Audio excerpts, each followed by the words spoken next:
I want to turn to Senator Sanders because obviously he really shocked the political world, which is why they tried to rig it against him.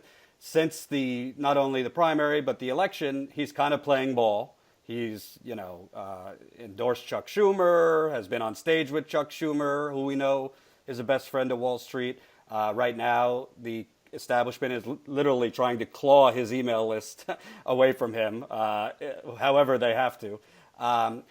With Senator Sanders, in my view, I think he has the right policies, obviously the right message, but his strategy might be flawed because how do you, like people said during the campaign, how do you really have a political revolution within a corrupt party? What do you think of his current moves and how it affects his movement as well as progressive chances going forward electorally?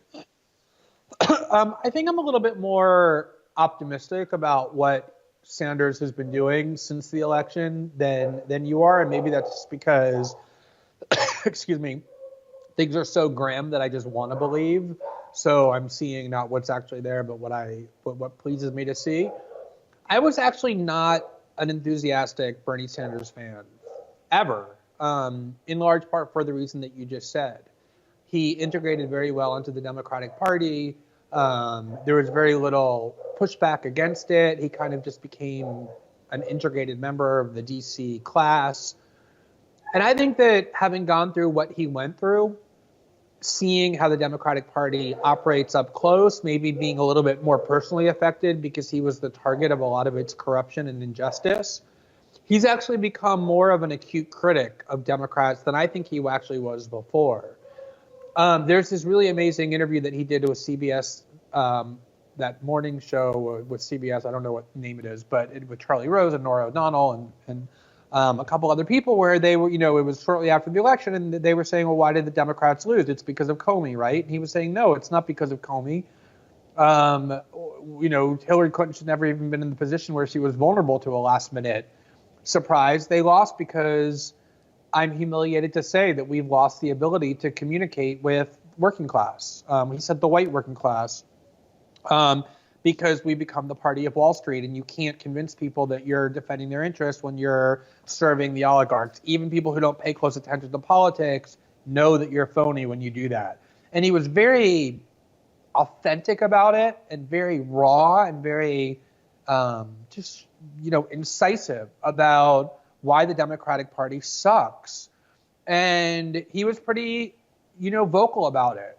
Now, he is a pragmatic politician. There's a reason he's been in the U.S. Senate for as long as he has. I think he's trying to kind of make sure that he can continue the movement he started, but not be so marginalized in Washington that he can never get anything done.